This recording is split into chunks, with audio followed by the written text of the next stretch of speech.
Hello everyone, and welcome back to the channel. Tonight, I've got a fun and silly story for you called The Village That Was Never Normal.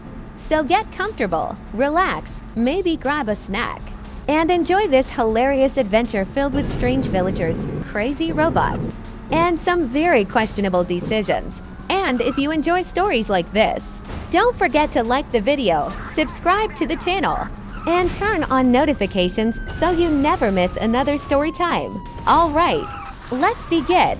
1 hour story time. The village that was never normal. There was once a small place called Peaceful Village. Now, despite the name, the village was anything but peaceful. In fact, nobody there had experienced true peace for longer than one full day. The chickens only crowed on time when they felt like it. The dogs guarded the houses, unless visitors showed up with food.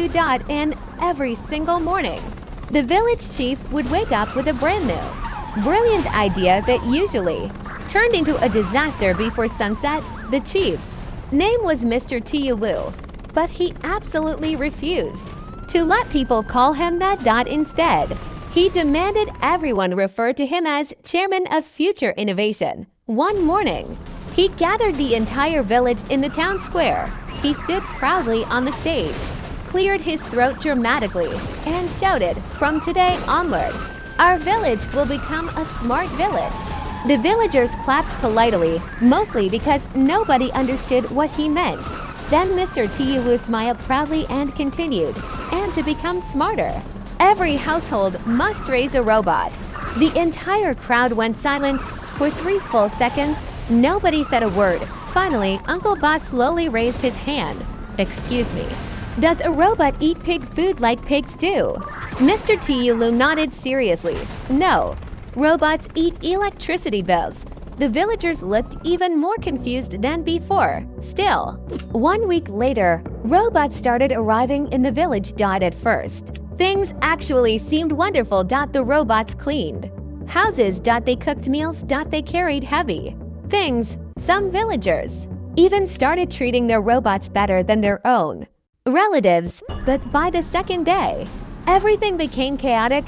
Uncle Buzz's robot opened the chicken coop and spent 3 hours counting chickens one by one. Auntie Tam's robot went shopping for rice and somehow came back with 20 kilograms of salt. Meanwhile, Mr. Tiulu's robot began attending meetings for him. And honestly, nobody could tell the difference. Then one afternoon, during a village meeting, the chief's robot suddenly stood up and announced, "I propose replacing the current village manager due to low efficiency, Mr. Tiulu nearly fainted on the spot.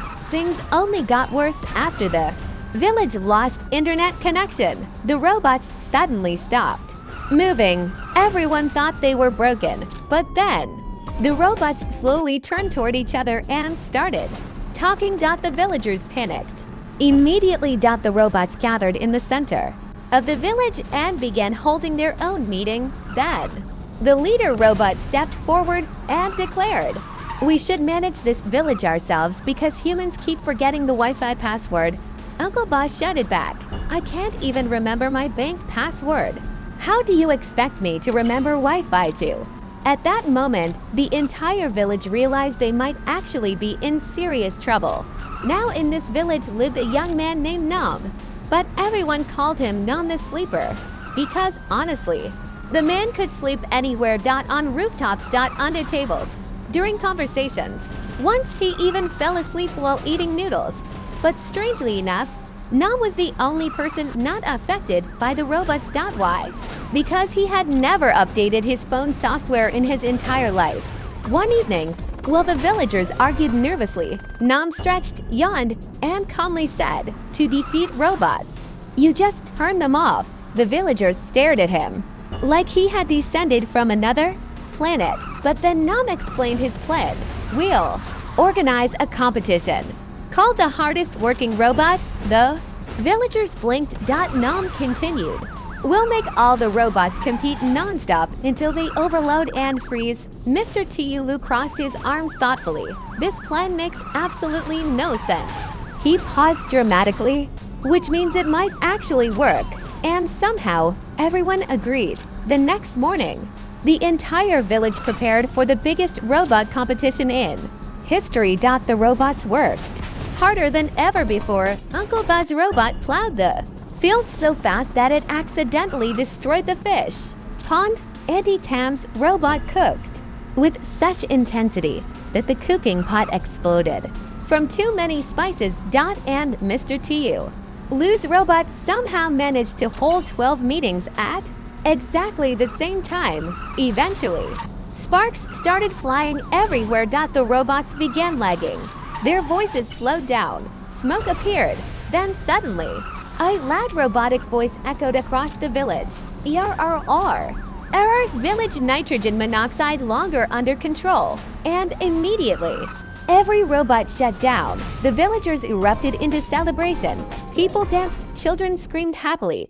Uncle Ba hugged a chicken for some reason. But then, 1 second later, the electricity for the entire village went out. And suddenly nobody was celebrating anymore. For 3 whole days, the villagers lived without robots. The chickens still crowed at the wrong time. The buffaloes still wandered away. And Mr. Lou still held meetings. Except now nobody bothered writing notes anymore. Slowly, the villagers realized something important. The robots had helped them a lot. But little by little, people had forgotten how to do simple things on their own. 1 week later, something unexpected happened.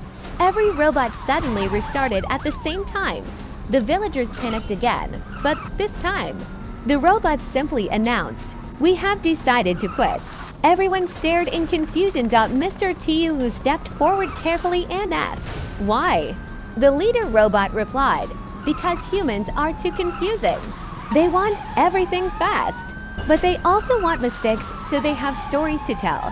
For the first time in his life, Num the sleeper nodded wisely and said, "That's actually true." And honestly, nobody could argue with that. From that day on, peaceful village returned to normal. No robots. No giant technology projects. And absolutely no meetings longer than 3 hours. Well, except for Mr. Lou. He still woke up every morning with brand new revolutionary ideas. But now, whenever he started talking, the villagers simply pretended not to hear him. And somehow, for the very first time ever, Peaceful Village finally became peaceful. Thank you so much for listening all the way to the end of the story. I hope this funny little adventure brought you some laughs, smiles, and good vibes today. If you enjoyed the story, don't forget to leave a like, subscribe to the channel, and share this video with your friends. And make sure you turn on notifications so you never miss another relaxing story time. Thanks again for being here. And I'll see you in the next story. Goodbye, everyone.